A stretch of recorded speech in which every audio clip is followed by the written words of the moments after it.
தொகுப்பாளினி திவ்யதர்ஷினிக்கு இப்படி இருக்கும் கணவரைத்தான் பிடிக்குமாம். DD open talk. விஜய் டிவியின் மூலம் மக்கள் மனதை கொள்ளை கொண்ட தொகுப்பாளினி டிடி என்ற திவ்யதர்ஷினி.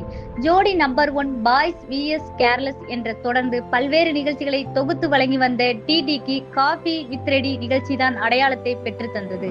இதுவரை டிடி என்றால் உடனடியாக அனைவருக்கும் நினைவுக்கு வருவது அந்த நிகழ்ச்சிதான். ஆனால் தற்போது இவர் உடல்நிலை காரணமாக நிகழ்ச்சிகள் தொகுத்து வழங்குவது இல்லை. பெரிய படங்களின் ப்ரமோஷன் நிகழ்ச்சிகளை மட்டுமே தொகுத்து வழங்கி வருகிறார். இந்த நிலையில் சமீபத்தில் பேட்டி ஒன்றில் ஒரு பெண்ணுக்கு எப்படிப்பட்ட ஆண்களை பிடிக்கும் என்பது குறித்து வெளிப்படையாக பேசியுள்ளார். 18 வயதில் உங்களை பார்த்து யார் வீரமான ஆண்மையுடைய ஆண் என்று நான் கேட்டால் நல்ல உயரமா பைக்கில் வந்து காலரை தூக்கி விட்டுக்கிட்டு ரவுடி மாதிரி இருக்கிற ஒருவனை சொல்வீர்கள். ஆனால் ஒரு கட்டத்திற்கு மேல் யார் ஆண்மையுடைய ஆண் என்று கேட்டால் வீட்டிற்கு போகும்போது அங்கு உங்கள் கால்களை பிடித்து விடுபவன் தான் உண்மையான ஆண்மகன். நான் வீட்டிற்கு செல்லும் போது நான் காபி போடுகிறேன், அரிசி வச்சுட்டேன், இப்போ நான் போய் குளிக்க போகிறேன், நீ வந்து காய்கறிகள் நறுக்கிவிடு, நாம் சாலட் செஞ்சு ஒன்றாக அமர்ந்து டிவி பார்க்கலாம் என்று சொல்பவன் தான் உண்மையான ஆண்மகன்.